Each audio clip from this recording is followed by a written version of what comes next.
যে কোনো সম্পর্কে থাকে বিশেষ রকমের দায়বদ্ধতা, আর এই দায়বদ্ধতা ঠিকভাবে পালন করতে পারলেই একটি সম্পর্ক সুসম্পর্কে পরিণত হয়।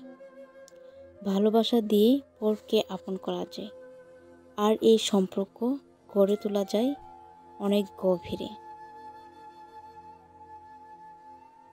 হ্যালো এভরিওয়ান, শুভ সকাল। আপনারা যে যেখান থেকে ভিডিও দেখছেন, আশা করছি সবাই অনেক ভালো আছেন।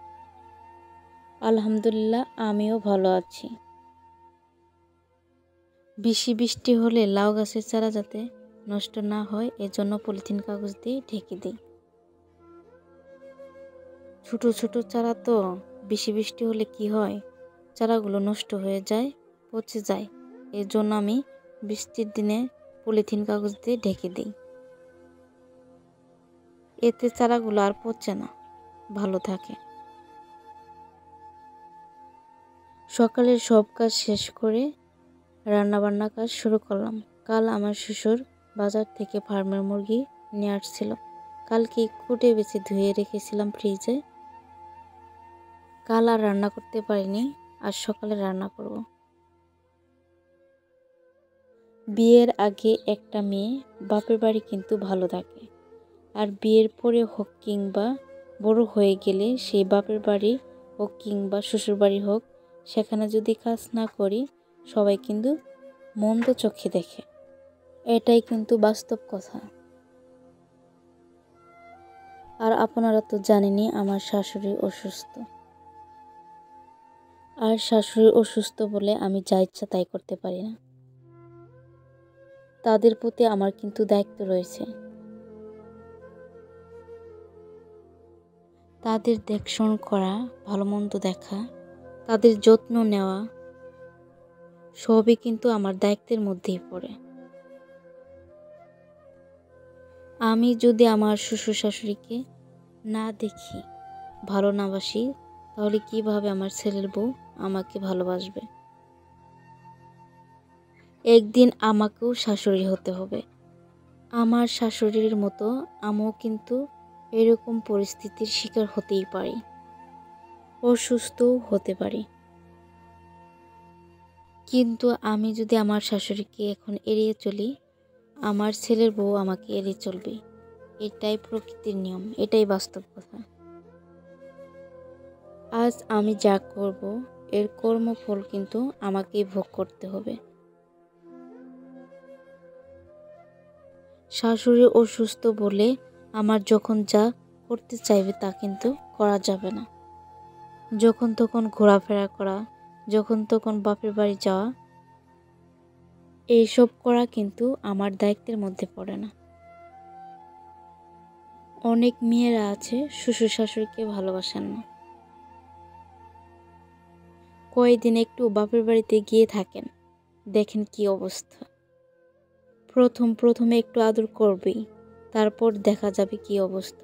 আর যদি থাকে বাপের বাড়িতে ভাইয়ের বউ, তাহলে তো আর কোনো কথাই নেই। আর কি বলবো, বুঝতেই তো পারছেন। আপনাদের সাথে গল্প করতে করতে আমার রান্না প্রায় শেষ। আমাদের গ্রামের মানুষ সাধারণত বলে থাকে, বাপের বাড়ির ভাত হলো পচা বাসি ভাত। সত্যি তাই, পচা বাসি ভাত হলে ভালোই হতো। বিষের ভাত বলতে পারেন। আবার কোনো কোনো ফ্যামিলিতে বিষের চেয়েও ভয়ানক। সেই বর্ষার আগে বাঙ্গির গাছ গেড়েছিলাম। বর্ষার সময় আর বাঙ্গি ধরেনি। আমি ভাবছিলাম বৃষ্টি বাঙ্গি গাছ হয়তো মরে গেছে। পরে একদিন ঢেঁড়স তুলতে গিয়ে দেখলাম গাছে বাঙ্গি ধরে আছে।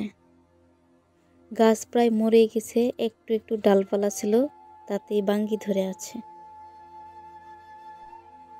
শ্বশুরবাড়ি থাকতে কি অনেক কষ্ট হয়? একটুও না। একটু রান্নাবান্না করা আর একটু শ্বশুর শাশুড়ির মন জোগায় চললে কিন্তু অনেক ভালো থাকা যায়। আর এটা করাই কি অনেক কঠিন কাজ? একটুও না। একটু ভালো থাকার জন্য শ্বশুর বাড়ি হোক কিংবা বাপের বাড়ি হোক, যেখানেই হোক না কেন, কাজ কিন্তু করতেই হবে, কাজ করেই কিন্তু ভাত খেতে হবে। যদি তুমি কাজ না করো, ঠিকঠাক কারো কথা না শোনো, আর সেটা যদি বাপের বাড়ি হোক কিংবা শ্বশুর বাড়ি হোক, সেই ভাত কিন্তু বিষ হয়ে যায়। আমি যা মনে করি, মেয়েরা বড় হলে কিংবা বিয়ের পরে বাপের বাড়িতে কয়দিন থাকলে হয়তো বাবা মা কিছু বলে না, কিন্তু ভাইয়ের বউ, আশেপাশের মানুষ অনেক কথা বলে থাকে। আশেপাশের মানুষ এ পর্যন্ত বলে থাকে, কি হয়েছে, এতদিন ধরে বাপের বাড়িতে থাকে, নিশ্চয়ই কোনো সমস্যা হয়েছে। আর যদি হয় শ্বশুর বাড়ি, তুমি যদি শ্বশুর বাড়িতে বছরের পর বছর থাকো, তাও কেউ কিছু বলবে না। যদি শ্বশুর বাড়িতে তুমি যদি একটু কাজ করো, ঠিকঠাক কথা শোনো, তাহলে তুমি রাজরানী হয়ে থাকবে। আজকের ভিডিও এখানেই শেষ করছি। সবাই ভালো থাকবেন, সুস্থ থাকবেন, আমাদের জন্য দোয়া রাখবেন, আমার শাশুড়ির জন্য দোয়া করবেন। দেখা হয়ে যাবে নেক্সট কোনো নতুন ভিডিওতে। সে পর্যন্ত সবাই ভালো থাকবেন।